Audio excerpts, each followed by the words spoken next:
Hello dear friends, एक बार पुनः आप सभी का आपके अपने YouTube channel S life knowledge में बहुत बहुत स्वागत है। आज हम बात करेंगे गांधी युग से संबंधित महत्वपूर्ण प्रश्न जो कि आपके प्रीवियस ईयर के एग्जाम में पूछे गए हैं। तो दोस्तों, यदि आपके भी सिलेबस में ये टॉपिक है तो आपको ये वीडियो बहुत ही ध्यान से देखना चाहिए। तो चलिए स्टार्ट करते हैं।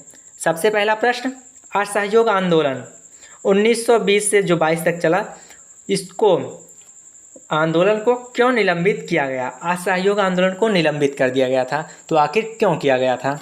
ये प्रश्न आपका एसएससी सीजीएल, एसएससी सीएचएसएल की परीक्षा में पूछा गया। ऑप्शन ए दिया गया है चौरी चौरा में हुई हिंसक घटना के कारण। ऑप्शन बी नेतागणों के बीच मतभेदों के कारण। ऑप्शन सी हिंदुओं और मुसलमानों के बीच मतभेदों के कारण। ऑप्शन डी गांधी जी की अस्वस्थता के कारण।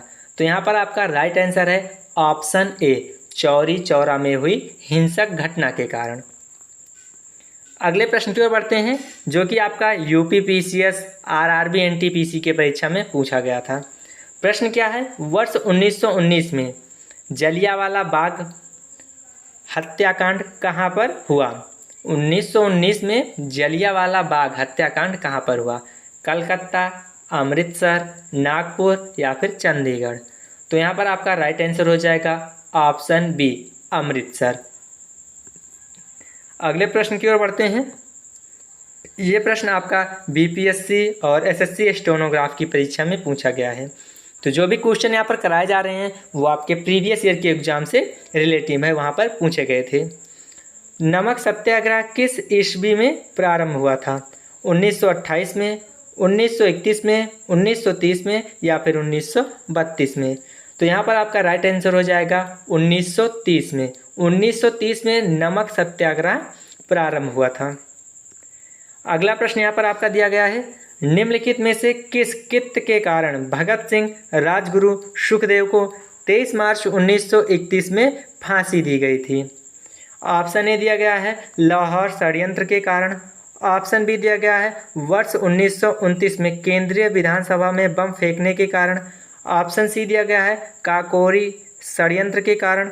ऑप्शन डी दिया गया है वर्ष 1928 में लाहौर में सैंडर्स की हत्या के कारण। तो यहाँ पर आपका राइट आंसर हो जाएगा ऑप्शन डी, वर्ष 1928 में लाहौर में सैंडर्स की हत्या के कारण। अगला प्रश्न है आपका, जो कि यूपीएससी और एसएससी सीएचएसएल की परीक्षा में पूछा गया था। प्रश्न क्या है? महात्मा गांधी को सर्वप्रथम राष्ट्रपिता किसने कहा? महात्मा गांधी को सर्वप्रथम राष्ट्रपिता किसने कहा? सुभाष चंद्र बोस, जे.एल. नेहरू, वल्लभ भाई पटेल, सी राजगोपालाचारी। तो यहाँ पर आपका राइट आंसर हो जाएगा ऑप्शन ए, सुभाष चंद्र बोस द्वारा जो है महात्मा गांधी को सर्वप्रथम राष्ट्रपिता कहा गया था। अगला प्रश्न, किस मिशन 1942 में असफल होने का सबसे महत्वपूर्ण कारण कौन था? किस मिशन 1942 में असफल होने का सबसे महत्वपूर्ण कारण कौन सा था? गांधी का शांतिवाद, किस्प्रस का ग्रहण करने या छोड़ देने वाला दृष्टिकोण, विंस्टन चर्चिल का प्रतिक्रियावादी होना, भारतीय रक्षा मंत्री के कार्यों के प्रश्न पर मतभेद होना। तो यहाँ पर आपका राइट आंसर हो जाएगा ऑप्शन बी, क्रिप्स का ग्रहण करने या छोड़ देने वाला दृष्टिकोण। अगले प्रश्न की ओर बढ़ते हैं, जो कि आपका SSC CGL, UPSC, RRB, NTPC में पूछा गया है। तो बहुत ही ज़्यादा महत्वपूर्ण प्रश्न है। प्रश्न क्या है? भारतीय राष्ट्रीय कांग्रेस के सबसे अधिक समय तक अध्यक्ष कौन रहे? भारतीय राष्ट्रीय कांग्रेस के सबसे अधिक समय तक अध्यक्ष कौन रहे? डब्ल्यू.सी. बनर्जी, वल्लभ भाई पटेल, अबुल कलाम आज़ाद, दादा भाई नौरोजी। तो यहाँ पर आपका राइट आंसर हो जाएगा अबुल कलाम आज़ाद। अगला प्रश्न, किसे लोकप्रिय नाम लाल कुर्ती कमीज के रूप में जाना जाता है? ऑप्शन ए, ये प्रश्न आपका BPSC, UP PCS, SSC CGL में पूछा गया है। ऑप्शन ए दिया गया है रानी गौडिन्यू द्वारा नीत लोगों को। ऑप्शन बी कांग्रेस समाजवादियों को। ऑप्शन सी आज़ाद हिंद फौज के सदस्यों को। ऑप्शन डी खुदाई खिदमतगारों को। तो यहाँ पर आपका राइट आंसर हो जाएगा ऑप्शन डी खुदाई खिदमतगारों को। अगला प्रश्न, कांग्रेस का प्रथम विभाजन 1907 में सूरत अधिवेशन में हुआ था। इसमें दूसरा विभाजन कब हुआ? मुंबई 1918, दिल्ली 1918, नागपुर 1920, कोलकाता 1917।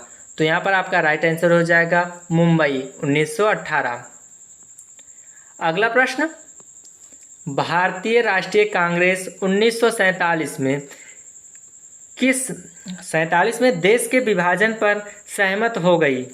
इसका मुख्य कारण क्या था? ऑप्शन ए, यह ब्रिटिश सरकार द्वारा थोपा गया था तथा इस मामले में कांग्रेस विवश थी। ऑप्शन बी, कांग्रेस बड़े पैमाने पर सांप्रदायिक दंगों को टालना चाहती थी।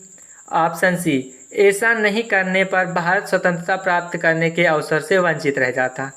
ऑप्शन डी दिया गया है, द्विराष्ट्र सिद्धांत तब उनके लिए स्वीकार्य था। तो दोस्तों, इस प्रश्न का आंसर आप लोग कमेंट में बताएंगे। तो मिलते हैं किसी अन्य टॉपिक के साथ अगली वीडियो में। तब तक के लिए जय हिंद, जय भारत।